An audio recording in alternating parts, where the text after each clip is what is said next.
पिछले एपिसोड में हमने देखा था लीन, साशा और एलेक्साई के बीच एक टेंस और ऑकवर्ड इंटरेक्शन होती है। साशा, एलेक्साई का बॉडीगार्ड, अपने टीजिंग और केयरफ्री एटीट्यूड के साथ लीन के नर्वस एनर्जी का मज़ा लेता है, जबकि एलेक्साई अपनी इरिटेशन और फ्रस्ट्रेशन को बेयरली मास्क करता है। लीन एलेक्साई को प्रोटेक्ट करने की कोशिश में अपने आप को एम्बैरेसिंग सिचुएशन में डाल लेता है, जो साशा के टीजिंग का टारगेट बन जाता है। साशा लीन का चेहरे में एक फैमिलियरिटी फील करता है, जो उसके पास में एक फ्लैशबैक को ट्रिगर करता है, लेकिन वो अपने काम डेमिनियर को मेंटेन रखता है। अब आगे रूम का एटमॉस्फेयर धीरे धीरे काम हो गया था और साशा अपने आप को स्ट्रेच करते हुए कैजुअली काउच से उठता हुआ बोला, मैं एलेक्साई का ध्यान रख लूँगा जब तक वो ठीक नहीं हो जाता। तुम्हें टेंशन लेने की ज़रूरत नहीं। वहीं लीन अभी भी साशा की बात को प्रोसेस करते हुए थोड़ा हेसिटेट करते हुए बोला, थैंक यू, और जो मैंने किया उसके लिए सॉरी। साशा ने लीन की तरफ देखा। एक मोमेंट के लिए उसका एक्सप्रेशन सॉफ्ट हुआ, लेकिन उसके बाद एक मिस्चीवियस स्माइल के साथ बोला, हैं तुम सॉरी बोल रहे हो, और हंसने लगता है। उसकी टीजिंग लाफ्टर ने रूम का मूड और हल्का कर दिया था। फिर वो आगे कहता है, मैंने तुम्हें भी तो ट्रबल में डाल दिया था, मुझे भी तो सॉरी बोलना चाहिए। जब लीन रूम से निकल गया, साशा अपने आप से मटर करते हुए बोला, लगता है अभी तक इसे अपनी सिचुएशन की समझ नहीं है। सीन शिफ्ट होती है सुबह से रात के टाइम पर।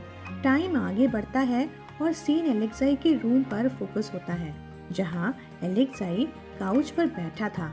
उसका रोब थोड़ा ओपन, फोन पर बात कर रहा होता है। अच्छा हुआ जो आपने कॉल किया, एलेक्साई ने फोन पर बात करते हुए बोला। मेरा फोन और बाकी चीजें कहाँ हैं? दूसरी तरफ से कार्लोस की फ्रस्ट्रेटेड वॉइस सुनाई देती है। तुम कम से कम अपने फादर को प्रॉपरली ग्रीट तो करो।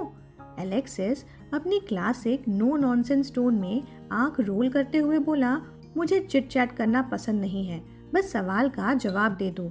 कार्लोस ने एक ऑडिबल साई के साथ अपने पेशेंस को कंट्रोल करते हुए मटर किया, डैम ब्रैड, तुम्हारा टैबलेट तुम्हारे बेडरूम के ड्रॉअर में है।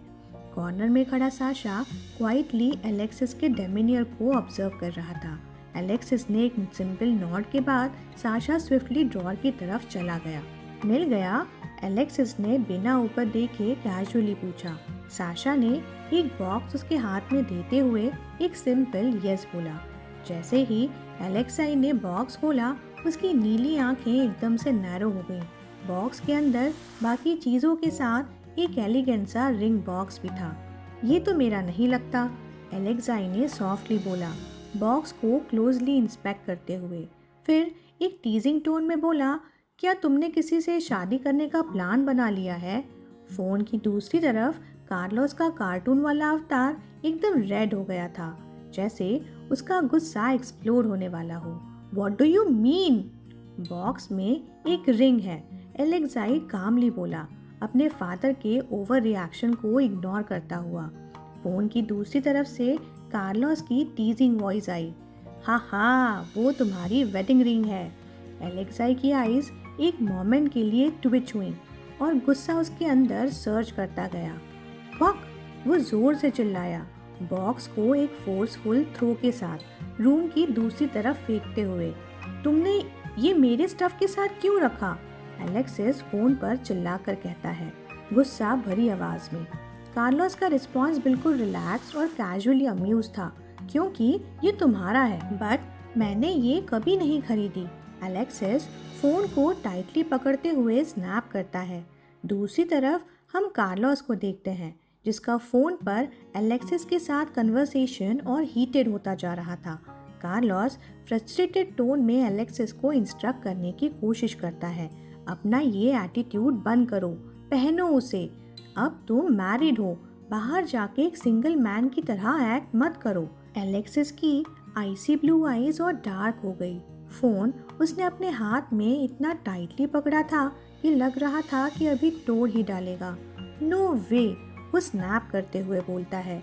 वो फोन की दूसरी तरफ से अपने फादर के ग्रोइंग अनॉयंस को फील कर सकता था, लेकिन उसके बोलने से पहले ही कॉल एक शार्प पीप के साथ कट गई। यू, वो शाउट करते ही रह गया, लेकिन लाइन डेड थी। बिना एक वर्ड कहे साशा ने आगे बढ़कर एलेक्सिस के हाथ से फोन ले लेता है और आगे कहता है, मे बी तुम्हें बस रिंग को पहन लेना चाहिए। साशा ने कैजुअली बोला, अपने शोल्डर श्रग करते हुए। It's only a ring after all. मैंने जब देखा कि एलेक्सिस का इरिटेशन और बढ़ रहा है, उसने रिंग बॉक्स एलेक्सिस की तरफ बढ़ाया और उसे समझाने वाली टोन में बोला, मुझे डर है कि अगर तुमने अपने फादर की रिक्वेस्ट नहीं मानी तो वो कोई रेकलेस स्टेप उठा सकते हैं। साशा के वर्ड्स जेन्युइन कंसर्न दिखाते थे, लेकिन एलेक्सिस का रिएक्शन इमीडिएट और इंटेंस था। एलेक्सिस ने जब बॉक्स को देखा तो बिना किसी हेसिटेशन के साशा के हाथ को झटक दिया, जिससे बॉक्स जमीन पर गिर गया। Get that thing away from me, Alexis annoyance के साथ स्नैप करता है। एलेक्साई का रिएक्शन देखकर साशा एक लंबी साय लेकर कहता है, कितने चाइल्डिश हो तुम। इसके बाद सीन स्मूथली मॉर्निंग लाइट में ट्रांजिशन होती है। एक काम और पीसफुल एम्बियंस सेट होता है जब कैमरा धीरे से मेन लॉबी की तरफ ट्रायो पर फोकस करता है। साशा एलेक्सिस के व्हील चेयर को केयरफुली व्हील कर रहा था। वहीं लीन, जो अभी भी कैजुअल शॉर्ट्स और लूज टी शर्ट पहने हुए लॉबी में एंटर होता है। सुबह सुबह कहाँ जा रहे हो? लीन एलेक्साई और साशा को देखते हुए पूछता है। एलेक्सिस अपने व्हील चेयर में एकदम परफेक्ट और इमैक्युलेट दिख रहा था। शार्पली ऊपर देखता है। उसकी पेल ब्लू आंखों में एक कोल्ड ग्लिम था। नन ऑफ योर बिजनेस, उसने आइसीली रिटॉर्ट किया। साशा, जो मोमेंट के टेंशन को सेंस कर रहा था, क्वाइटली एलेक्सिस को पुश करता है। लीन का फ्रोन्ड एक्सप्रेशन और विजिबल होता है जब वो अपने पेस बढ़ाता है। वेट, वो हॉस्पिटल जा रहे हैं क्या? मुझे किसी ने बताया क्यों नहीं? एलेक्सिस ने उसे बिल्कुल इग्नोर किया, अपना हेड स्लाइटली टिल्ट करते हुए, जैसे लीन की प्रेजेंस बॉदर कर रही हो। लीन ने क्लोज फॉलो करते हुए एकदम से बोला, मैं भी चलूँगा। उसकी सडन अनाउंसमेंट ने साशा और एलेक्सिस दोनों को थोड़ा स्टार्टल कर दिया।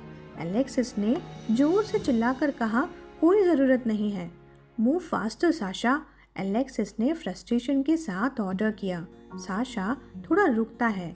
लीन का रिएक्शन देखकर उससे कहता है, तुम्हें चलने की ज़रूरत नहीं है, वो सिर्फ चेकअप और थेरेपी के लिए ही जा रहा है। लीन, जो कुछ स्टेप पीछे खड़ा था, एकदम रुक गया। बट मुझे उसके साथ जाना चाहिए था। ये थॉट उसके माइंड में कंटिन्यूसली बर्न कर रहा था और थोड़ा इनसिक्योर भी फील कर रहा था। थोड़ा रिलेक्टेंट फील करते हुए वो सोचता है, मैं भी उसकी कंडीशन जानना चाहता हूँ। साशा एलेक्सिस को व्हील करते हुए कामली एलिवेटर की तरफ बढ़ता रहा और लीन हेसिटेंट था। अचानक लीन का फोन बज हुआ। स्क्रीन पर मिस्टर रोमनॉफ का नाम दिख रहा था। उसने कॉल रिसीव की। अपनी आवाज़ में एक सटल कॉशन के साथ पूछा, हेलो सर, इतनी सुबह क्यों कॉल किया? दूसरी तरफ से एक ब्रिस्क और स्ट्रेट फॉरवर्ड टोन में जवाब आया, क्या एलेक्साई घर पर है? मिस्टर रोमनॉफ की आवाज़ अर्जेंसी भरी थी। लीन ने इंस्टिंक्टिवली उस दरवाजे की तरफ देखा जहाँ से एलेक्साई और साशा थोड़ी देर पहले निकले थे। नहीं, उसने हल्की हेसिटेशन के साथ जवाब दिया। वो साशा के साथ अभी गया है। अगर बात करनी हो तो उन्हें डायरेक्टली कॉल कर लीजिए। कुछ देर की खामोशी के बाद फिर मिस्टर रोमनॉफ की आवाज़ आई, नहीं, मुझे तुम्हारी मदद चाहिए। जाओ, एलेक्साई के बेडरूम की डेस्क को चेक करो। एक हल्की सी साय लेते हुए लीन एलेक्साई के रूम की तरफ बढ़ा। जब वो एलेक्साई के रूम के पास पहुंचा तो थ्रेशोल्ड पर ही रुक गया। एलेक्साई के बिना भी उस रूम का एक हैवी ऑरा था। फ़ोन वापस अपने कान पर लगाते हुए लीन ने कहा, सर मैं उसके रूम में हूँ, आपको क्या देखना है? लीन फ़ोन को अभी भी कान पर लगाए ध्यान से सुन रहा था। जब दूसरी तरफ से आवाज़ आई, सर एलेक्साई के डेस्क पर एक ब्राउन बॉक्स ढूंढो, हो सकता है वहाँ हो। बिना किसी हेसिटेशन के लीन डेस्क की तरफ गया और जल्दी ही बॉक्स उसे दिख गया। उसने न्यूट्रल टोन में कहा, हाँ मिल गया। लेकिन तभी दूसरा सवाल उसकी क्यूरोसिटी और बढ़ा गया, एक ब्लू रिंग बॉक्स ढूंढो, वो भी वहाँ हो सकता है। लीन के हाथ धीरे से ब्लू बॉक्स तक गए। हाँ ये रहा, उसने बोला, लेकिन कंफ्यूजन उसकी आवाज़ में साफ था। वेट, क्या ये हमारा वेडिंग रिंग बॉक्स तो नहीं है? आप इसे क्यों ढूंढ रहे हो? दूसरी तरफ कार्लोस की काम लेकिन अथॉरिटिव आवाज़ सुनाई देती है। उसे खोलो, अंदर रिंग है क्या? लीन एक मोमेंट के लिए हेसिटेट करता है, लेकिन फिर बॉक्स को पूरा खोलता है। हाँ रिंग तो है, उसने कंफर्म किया। फिर उसकी आवाज़ एक मिक्स ऑफ डाउट और कंसर्न था। आपको लगा कि हमने इसे खो दिया है? ओके, थैंक्स कहकर कार्लोस ने फ़ोन कट कर दिया।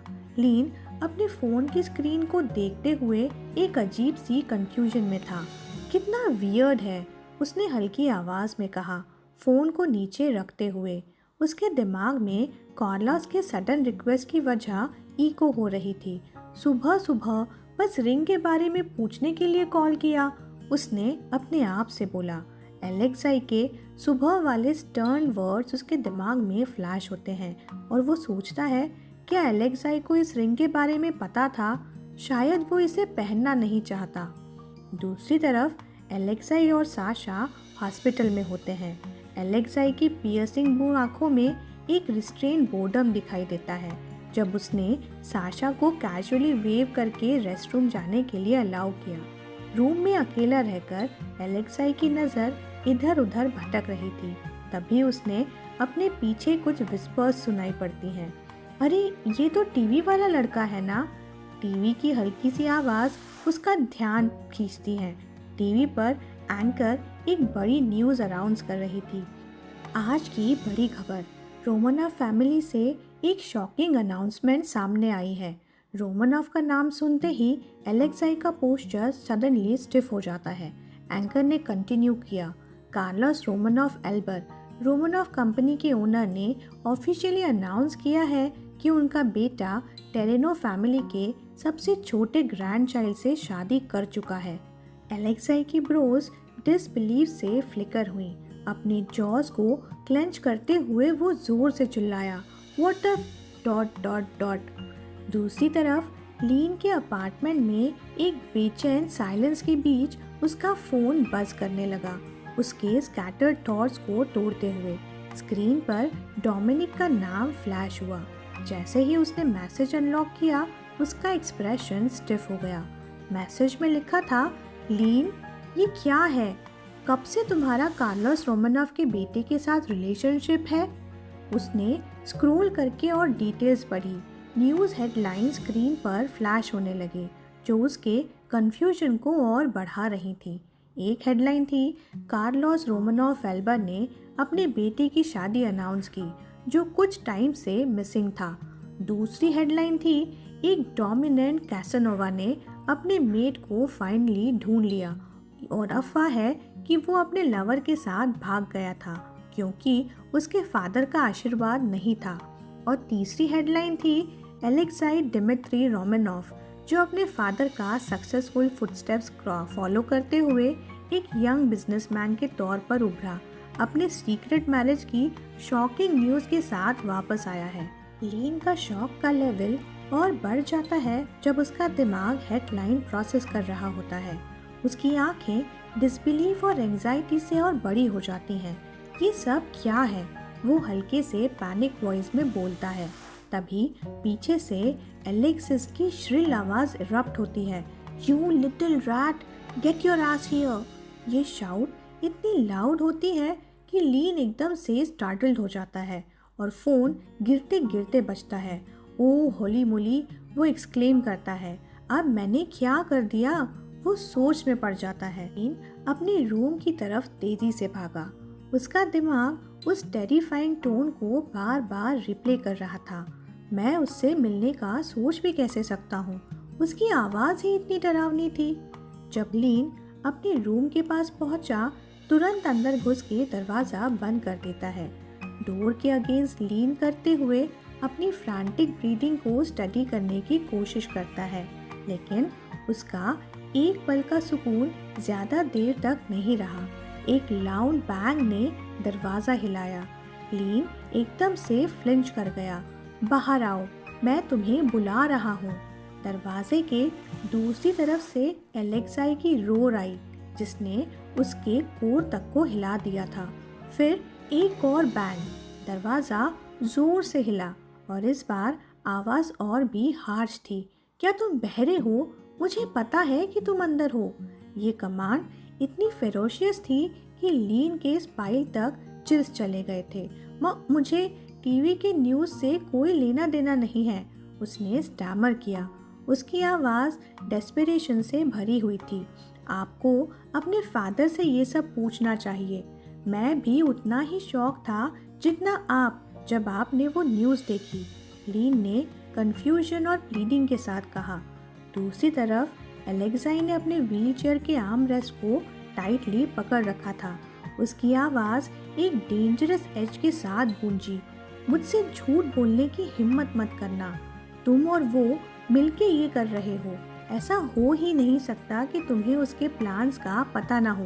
तुम बाहर आओ, एलेक्साई ने कमांड किया। लीन एक सेकंड के लिए फ्रोजन हो गया। उसने हिम्मत करके पूछा, अगर मैं बाहर आया तो आप मेरे साथ क्या करेंगे? मैं बाहर नहीं आना चाहता, उसने रिटॉर्ट किया। इतने गुस्से और टेंशन के बीच एलेक्साई का विजन ब्लर होने लगा था। उसकी बॉडी ने सडनली फाल्टर किया और वो सामने गिरने लगा। लीन की सांस एक मोमेंट के लिए अटक गई जब उसने एलेक्साई को गिरने की आवाज़ सुनी। एलेक्साई, क्या हुआ? कहीं वो फिर से बेहोश तो नहीं हो गया? लीन दरवाज़ा खोलकर बाहर आया। अपने डर को एक पल के लिए भूलते हुए वो कॉन्शियसली आगे बढ़ा। एलेक्साई, तुम ठीक हो? दरवाज़ा खोलते ही उसने पूछा। साशा अपने कंपोजर को बैरली मेंटेन करते हुए एलेक्साई को स्टडी कर रहा था। मैंने तुमसे कहा था ना, अपने इमोशंस पर कंट्रोल रखो, उसने स्कोल्ड किया। उसकी आवाज़ में छुपा हुआ वरी भी दिख रहा था। एलेक्साई दर्द से अपने हेड को टाइटली पकड़ते हुए बोला, शिट, मेरा सर बहुत दर्द हो रहा है। वो अपने नीज के बल नीचे फ्लोर पर था, बट एलेक्साई उसकी उस वीक स्टेट में भी उसका गुस्सा बिल्कुल भी कम नहीं हुआ था। उसने गुस्से से लीन की तरफ देखते हुए ग्रॉल किया, डैम इट, ये सब तुम्हारी वजह से हुआ है। रुको, यहाँ आओ तुम। एलेक्साई फिर से गरजा। उसकी आवाज़ एक टाइडल वेव की तरह लीन के पीछे दौड़ती हुई। लीन ट्रेम्बलिंग हाथ के साथ पैनिक में रिएक्ट किया। उसने तुरंत रूम में वापस जाकर डोर को बंद कर दिया। दरवाज़ा बंद होते देख एलेक्साई फिर से चिल्लाता है, डैम इट, मुझे अपनी शक्ल फिर कभी मत दिखाना, वरना मैं तुम्हें कुचल दूंगा। एलेक्साई के वर्ड्स शार्प और वेनम से भरे हुए थे। साशा कंसर्न होकर एलेक्साई से बोलता है, ओह गॉड, क्या तुम हॉस्पिटल वापस जाना चाहते हो? बस शांत हो जाओ। लीन डोर बंद करके वहीं डोर से टिककर बैठा हुआ था। उसका सर उसके हाथों में दबा हुआ, पूरा शरीर डर से कांप रहा था। मिस्टर रोमनॉफ ने एलेक्साई और मेरे बारे में ऐसी स्टोरी न्यूज़ में क्यों पब्लिश की? अब तो एलेक्साई को हैंडल करना और मुश्किल हो गया है। डोर पर लगातार हो रही बैंगिंग उसके शैटर्ड स्टेट को और ज़्यादा बिगाड़ रही थी। अगर एक न्यूज़ उसे इस तरह से एक्सप्लोड करवा सकती है तो मेरे साथ क्या करेगा अगर उसे उस रात का वो याद आ गया जो मैंने उसके साथ किया था। लीन उस रात की बात याद करके सोचता है, oh god, I am so much scared.